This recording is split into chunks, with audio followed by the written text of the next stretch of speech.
Welcome to my presentation. This year I'm going to talk about what I consider the best well-kept secret metric in the industry.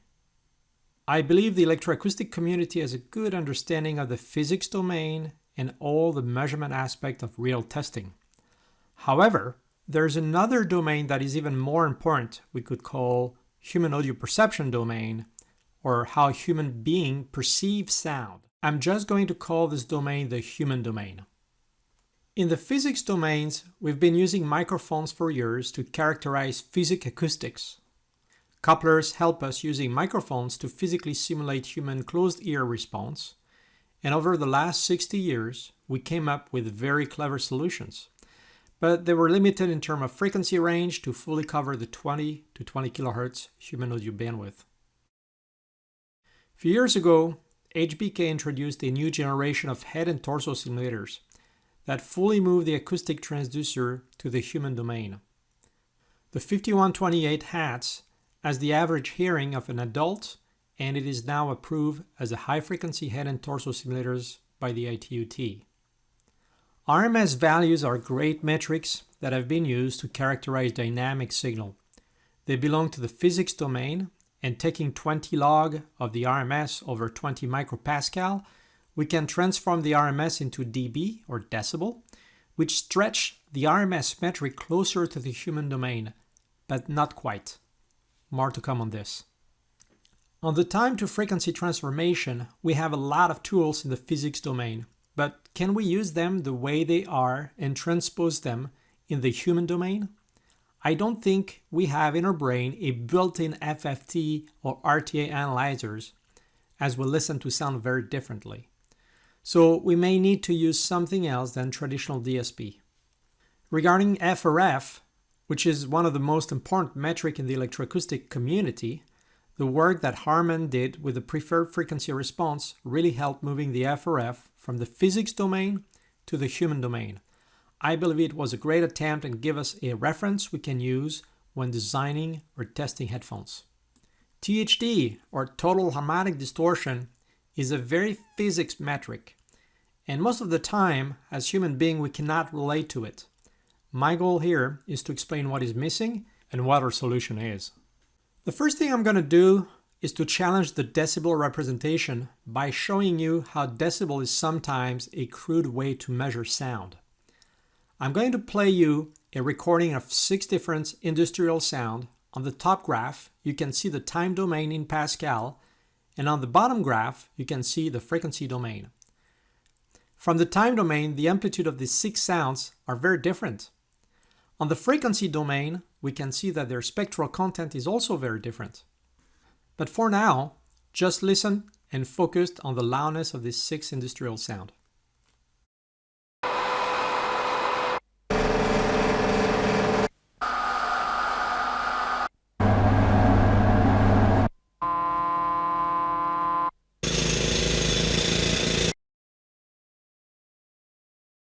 Okay, so now I would like to present you the dBA time history of the 6 industrial sound.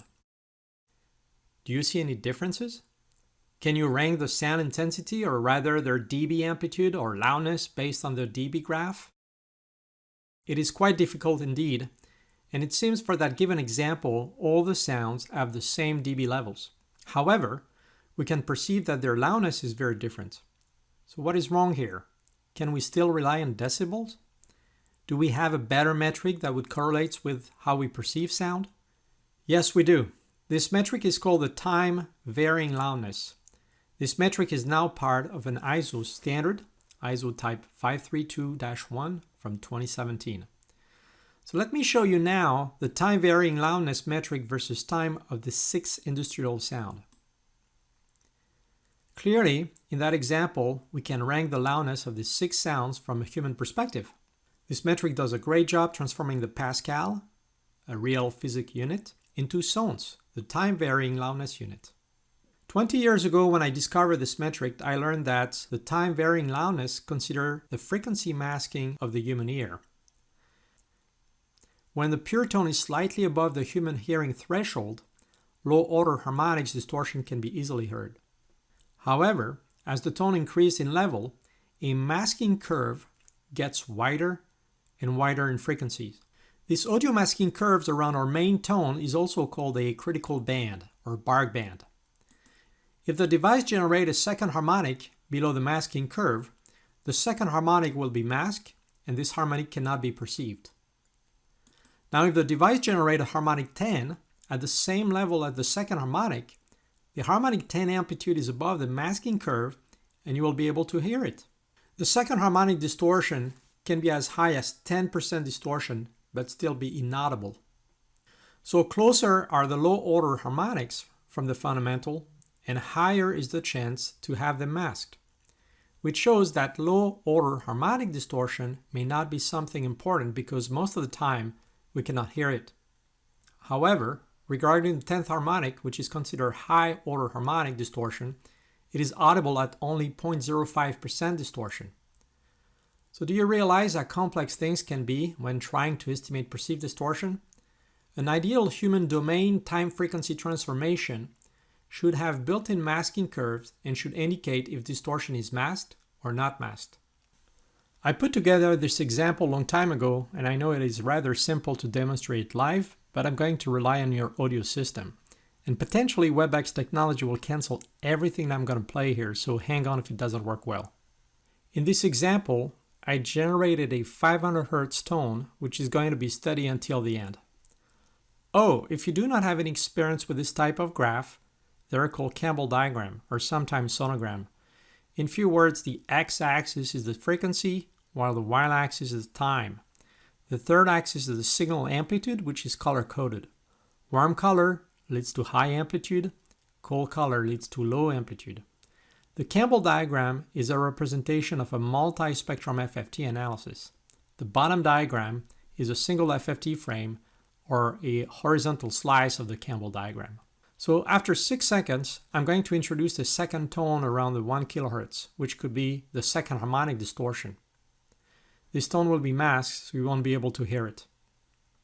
And I'm going to increase its amplitude such a way that it breaks the 500 Hz masking curve. When the second tone breaks it, you will be able to hear the two distinct tones.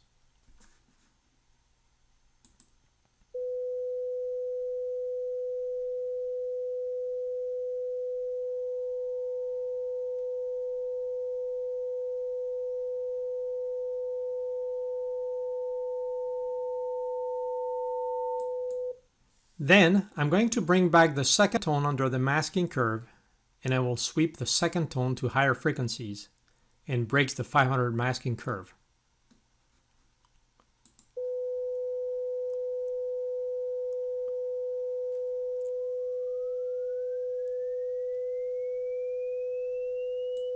Then I will bring back the second tone under the 500 Hz masking curve and sweep down in frequency this time. At some point you will hear the second tone when it's going far away from the 500 Hz masking curve.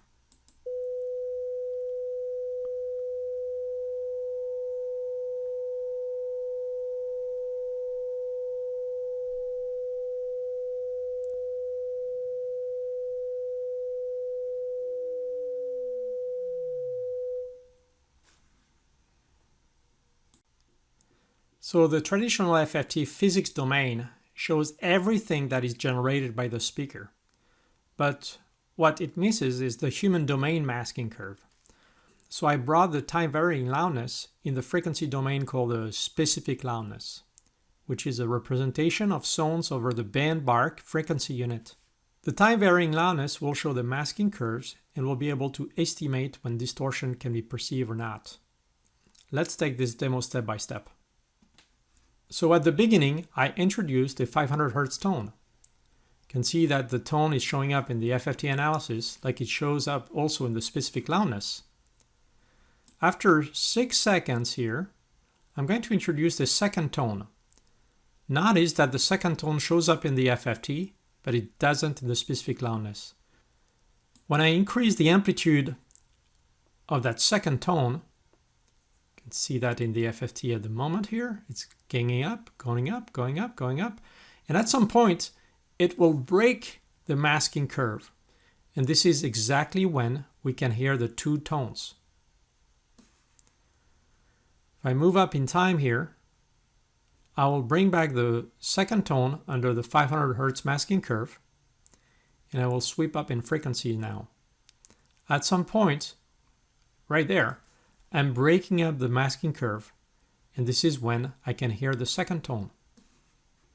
If I go high in frequency, I'll be able to hear the second tone, no problem. At this point of time, I'm reintroducing the second tone, which is going to be under the masking curve.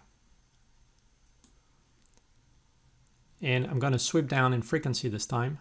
And you can see that across that point in time here, the second tone will go over the masking curve, and you will be able to perceive it. So let's play that example from the beginning.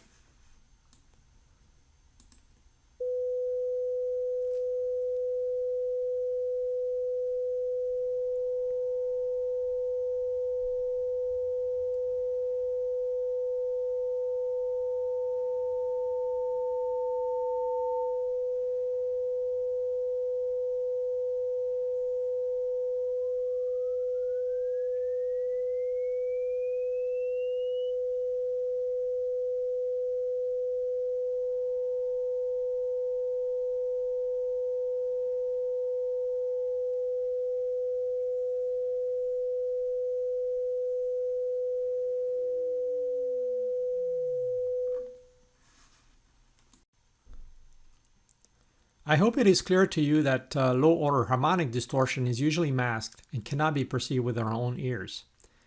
And now, what's about the importance of rub and buzz, which is a high-order harmonic distortion? One of our colleagues has a set of stereo speakers that he measured with an FFT analyzer, and he found 6% of low-order distortion at 200 Hz. 6% is rather high, and you may think the speaker at that frequency is bad. But when you listen to some music with it, everything is fine. The second speaker I measured has even a lower distortion, about 2%, and it is considered a bad speaker.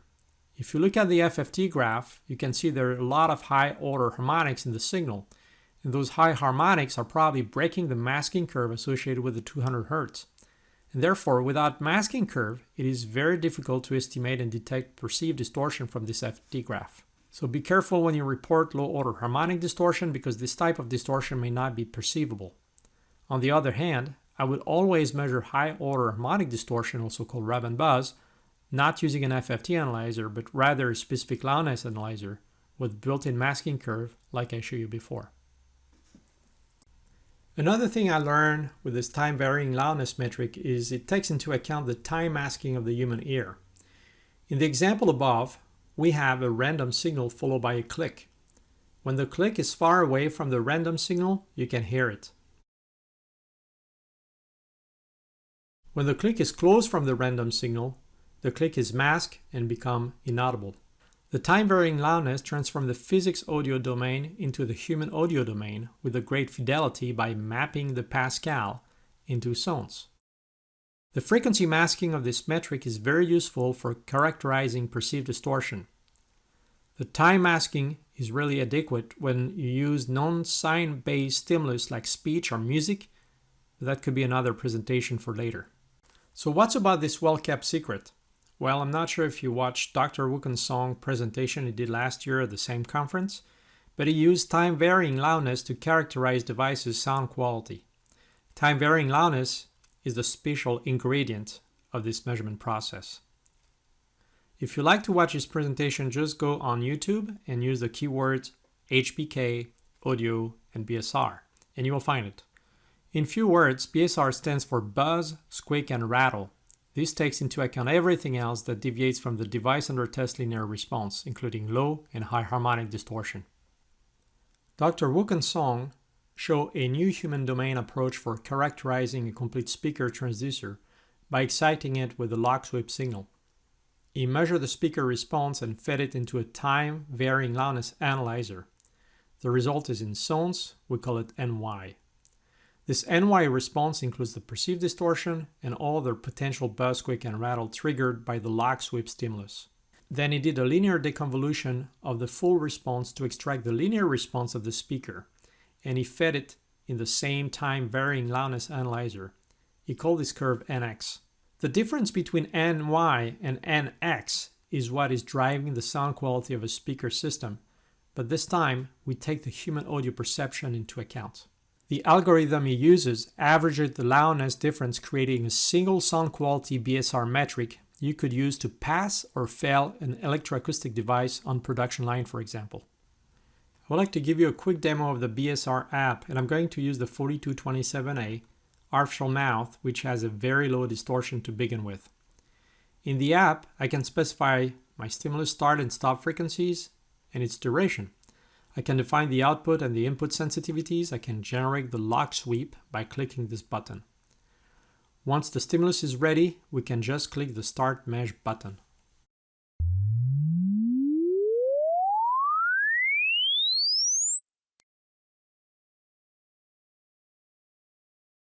The top graph shows the NY curve, the full response in zones, and the NX curve, the linear response in zones.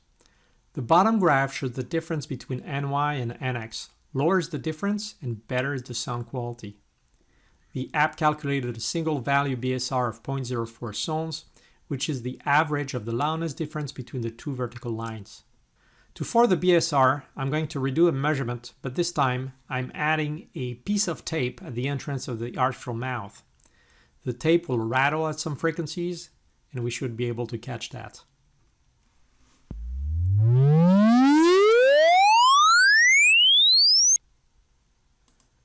With a piece of tape, we measure 8.24 zones, which is a fairly high value, indicating we have a sound quality issue.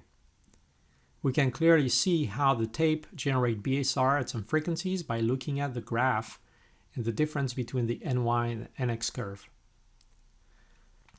For people who are familiar with the physics domain and Campbell plot, multispectrum FFT, you can visualize the BSR effect right there. The multispectrum FFT shows the physics analysis, but doesn't tell you how loud human can perceive this BSR. On the other hand, the BSR app estimates in the human domain if we can indeed perceive this issue in zones. I took this time a laptop and generated the lock sweep via its own speaker system. If the lock sweep is loud enough, the speaker will generate distortion and may rattle plastic element like the keyboard keys, for example. See how the BSR app detected audio quality issues on that laptop within few seconds. Well, one more thing on that example. A few years ago, I measured this same laptop with a measurement system called the acoustic camera, which has 30 plus microphones on a wheel and an integrated webcam. With the acoustic camera, it is indeed possible to localize BSR right there on the DUT, device under test. And I'm going to play a recording where the BSR is happening.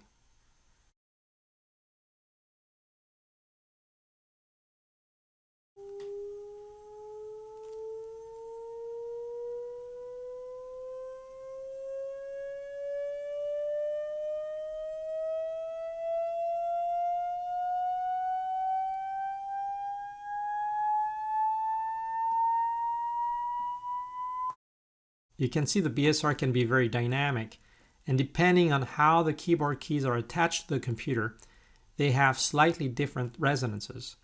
Playing back a slow lock sweep helps identify what keys are contributing to the BSR and potentially fix them. Last, I took my BSR measurement system and measured my old Japanese car in my garage. I tested all the speakers one at a time by placing a microphone at the driver's head position.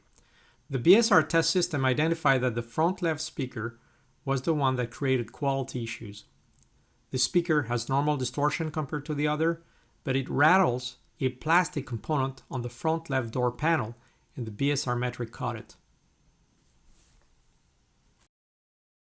Thank you, everyone. If you'd like to test this human domain metric, feel free to contact me anytime. We have few demo kits available I could send you. I believe the electroacoustic community deserves better tools and better metrics in the human domain, and I truly believe Dr. Wukensong's BSR can solve a lot of issues. We have a few minutes left for a Q&A, so feel free to type in your question if you haven't done so. Thank you so much.